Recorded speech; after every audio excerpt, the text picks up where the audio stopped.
Bienvenidos al podcast de Vive la Experiencia con Débora Ramírez.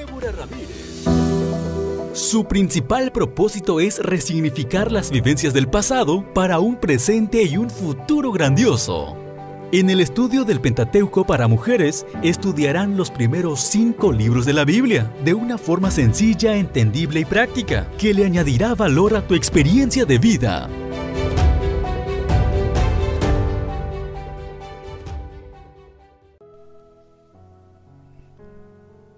Hola, ¿cómo estás? Me da mucho gusto saludarte y que estemos juntas en otro episodio más del estudio del Pentateuco para mujeres.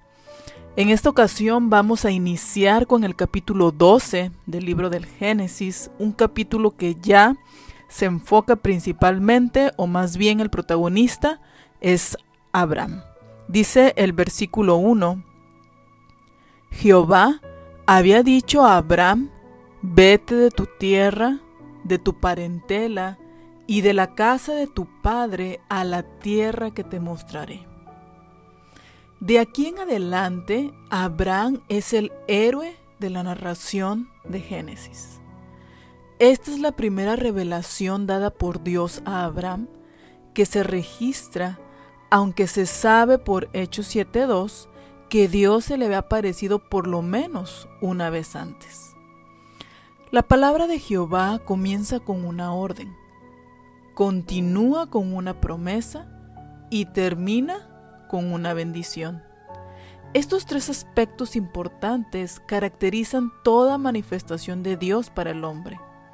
Las promesas de Dios se cumplen y sus bendiciones se reciben tan solo cuando sus mandamientos son obedecidos.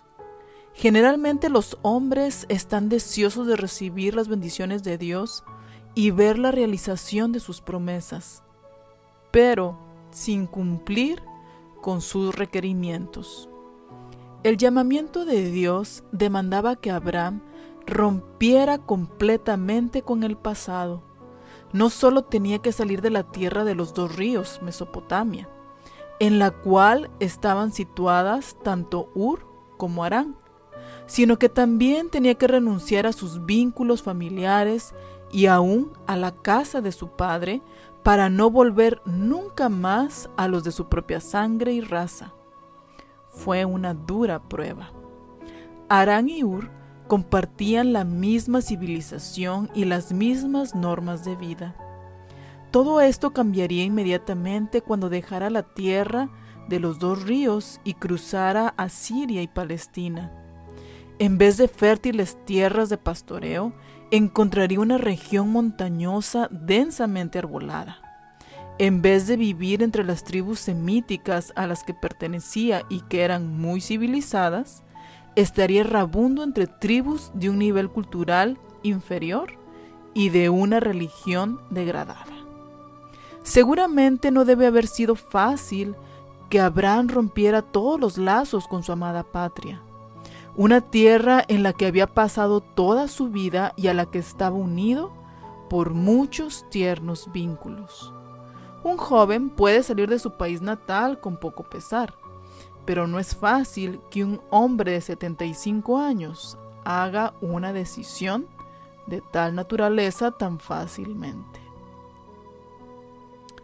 Dios le dijo a Abraham: la tierra que te mostraré.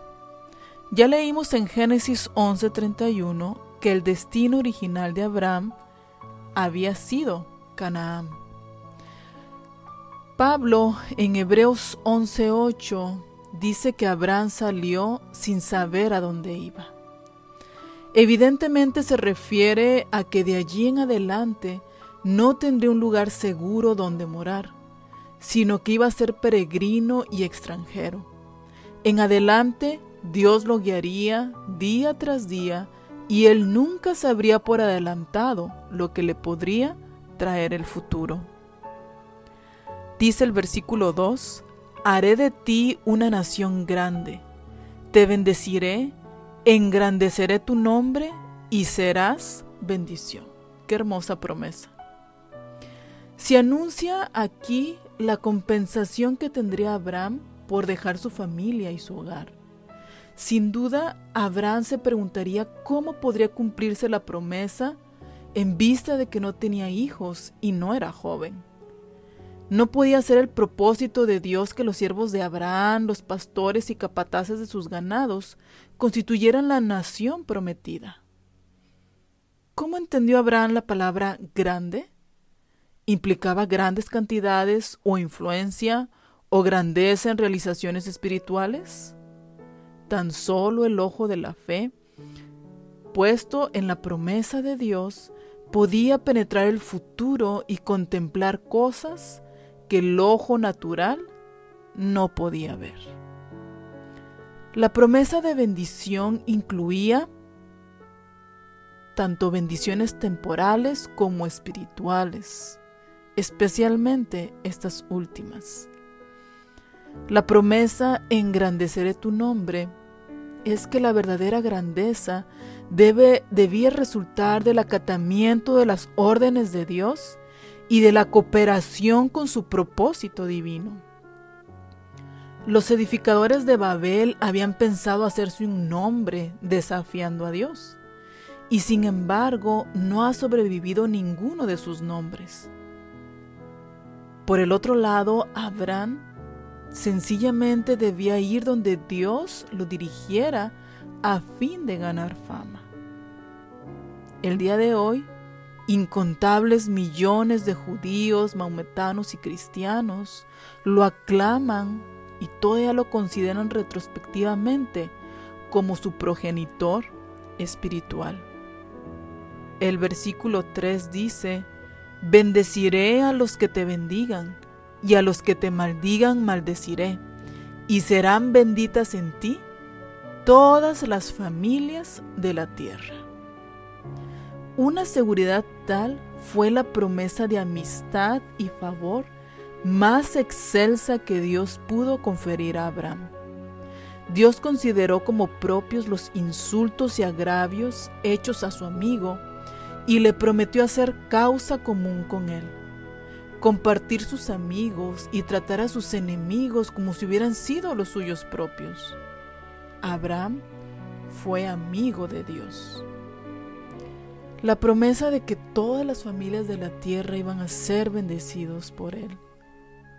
Se usa aquí la palabra hebrea traducida tierra, Adamá, que significa esencialmente terreno o suelo. Se incluye a todas las naciones y todos los siglos. Fue la tierra que había recibido la maldición después de la caída, el mismo suelo del cual originalmente había sido hecho el hombre. Esa maldición había sobrevenido debido a la infidelidad de un hombre, y ahora todas las familias de la tierra habían de recibir una bendición por la obediencia de un hombre que fue hallado fiel. Los cristianos de hoy, como sus descendientes espirituales, comparten la bendición impartida a Abraham. La bendición que le fue concedida finalmente uniría a las familias divididas de la tierra y cambiaría la temible maldición pronunciada sobre la tierra debido al pecado, transformándola en una bendición para todos los seres humanos. El versículo 4 dice: se fue Abraham como Jehová le dijo, y con él marchó Lot. Tenía Abraham 75 años de edad cuando salió de Aram. Abraham obedeció el llamamiento del Señor, sin discutir, sin arguir y sin mencionar condiciones para su obediencia. Sencillamente fue. Su sobrino Lot fue con él, porque de todos los parientes de Abraham, tan solo Lot y su familia estuvieron dispuestos a proseguir hacia la tierra prometida. Pedro, en 2 de Pedro 2, 7 y 8, se refiere a él como el justo Lot. Su deseo de obedecer a Dios como lo había hecho su tío, lo dispuso para compartir por el momento al menos las penalidades del viaje y las incertidumbres de un futuro riesgoso. El versículo 5 dice: tomó pues Abraham a Sarai su mujer y a Lot, hijo de su hermano, y todos los bienes que habían ganado y las personas que habían adquirido en Harán, y salieron para ir a tierra de Canaán. Llegaron a Canaán.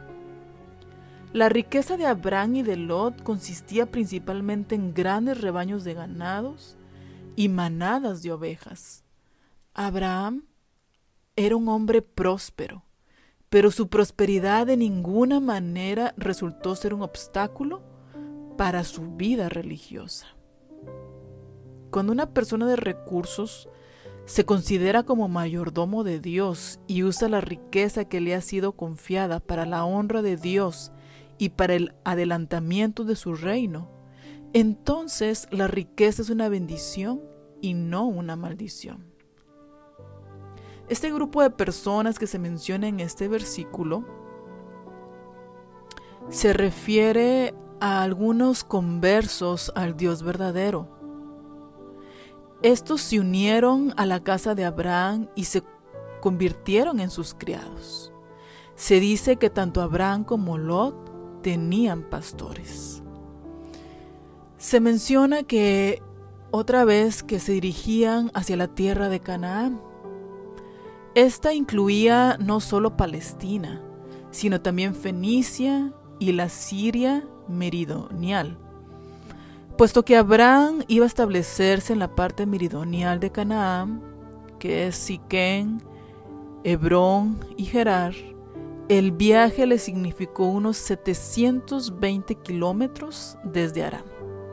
El versículo 6 dice: y pasó Abraham por aquella tierra hasta el lugar de Siquem, donde está la encina de More. El cananeo vivía entonces en la tierra. Habiendo cruzado Galilea, los viajeros llegaron a la planicie de Esdraelón, en la cual ya había varias poderosas ciudades cananeas, tales como Megiddo y Tanac. Luego tal vez cruzaron la cordillera del Carmelo y entraron en la zona llena de colinas, que posteriormente pertenecería a Efraín, y en ese lugar efectuaron su primer alto prolongado. Esto se hizo probablemente porque Jehová dijo a Abraham que había llegado al fin de su viaje y que ahora estaba en la tierra que le había prometido. El versículo menciona que el cananeo ya estaba establecido en la tierra. De pronto Abraham se encontró como extranjero en medio de un pueblo extraño. No podía considerar la tierra como propia para poseerla realmente. Esto lo podía hacer solo por fe. El versículo 7 dice: y se apareció Jehová a Abraham y le dijo: a tu descendencia daré esta tierra, y edificó allí un altar a Jehová, quien se le había aparecido. Esta es la tercera revelación divina concedida a Abraham y la primera realizada en Canaán. Su propósito era consolarlo e inspirarle confianza y valor renovados. Después de un largo y arduo viaje, Abraham llegó a la tierra que le había sido prometida como hogar para él y para su posteridad, tan solo para encontrarla ocupada por cananeos. Un mensaje que confirmara las promesas dadas en Ur y en Aram le daría la seguridad de que la posesión de la tierra sería efectiva en el tiempo y en la forma en que Dios lo dispusiera. El mensaje es muy corto, consiste en 5 o 6 palabras. Y aunque es una de las más cortas revelaciones divinas, fue de gran importancia para Abraham, que ahora era extranjero en un país extraño. En ninguna forma su brevedad correspondía con su importancia y valor. Se necesitaba fe para creer que los cananeos, ahora organizados en ciudades poderosamente fortificadas, serían desposeídas y su tierra dada a un anciano sin hijos. La evidente improbabilidad de la realización de una promesa tal la convertiría en una difícil prueba de la fe de Abraham. Abraham edificó un altar. El terreno santificado por la presencia de Dios fue dedicado por Abraham como un lugar de culto para la divinidad. El altar allí levantado y los sacrificios ofrecidos daban testimonio del Dios del cielo y protestaban silenciosamente contra la idolatría de ese lugar. Así Abraham prometió públicamente lealtad al verdadero Dios. Siendo el amo de una gran familia, también sintió una responsabilidad hacia sus siervos de inculcarles un conocimiento más perfecto del Dios a quien él servía. El sacrificio testificaba de la creencia de Abraham en la muerte del Hijo de Dios como expiación por el pecado. Y así llegamos al fin de este episodio, no sin antes resaltar los principios, las lecciones, las enseñanzas para nosotras en estos breves versículos. Lo primero que quiero resaltar es la manera como opera Dios. Dios le dio a Abraham una orden, una promesa y una bendición. Como lo mencionamos al inicio de este episodio, muchos o muchas de nosotras esperamos la bendición sin antes obedecer. Pero es importante reconocer que Dios nos bendice si nosotras nos ponemos bajo su cobertura. Ponerse bajo la cobertura de Dios es ser obedientes. Lo segundo que quiero destacar es que Abraham era amigo de Dios. Y me pregunto si tú y yo somos amigas de Dios, si consideras a Dios tu amigo, si Dios te considera a ti su amiga. Qué importante es tener esa confianza, esa seguridad de que contamos con el mejor amigo, aquel amigo que no traiciona, aquel amigo que no nos queda mal, aquel amigo que nos ama y nos acepta tal y como somos. Lo tercero que quiero resaltar es la obediencia y la fe de Abraham. De Abraham se resalta mucho el gran sacrificio que hizo al estar dispuesto a dar a su hijo. Pero más allá de eso, en este capítulo pudimos ver cómo desde que inició el peregrinaje de Abraham fue una prueba constante de su fe. Sin duda, Abraham fue el padre de la fe porque fue duramente probado. Más adelante vamos a ver que no en todo lo superó, pero por lo menos en estos versículos pudimos ver que él salió sin saber a dónde iba, ya era anciano, no tenía hijos, la tierra a la que llegó no era despoblada y la cual iba a poseer fácilmente. Era una tierra que ya estaba poblada. Sin duda, se requiere mucha fe para hacer lo que hizo Abraham. Y esa es la enseñanza que quiero recalcar para ti y para mí. ¿Qué es eso en tu vida que requiere fe? ¿Cuál es esa promesa que tú no ves en tu vida todavía como una realidad? Que quizás tienes muchos años orando por eso y parece que Dios guarda silencio. Yo te invito a que tu fe no decaiga, a que te aferres al que todo lo puede y a aquel que te ama. Que Dios te bendiga. Nos vemos en el próximo episodio. Has escuchado un episodio más del estudio del Pentateuco para mujeres y le has añadido esperanza a tu vida. Y recuerda, resignificar es darles otro sentido a las vivencias del pasado para un presente y un futuro grandioso. Esa es la esperanza. ¡Vive la experiencia!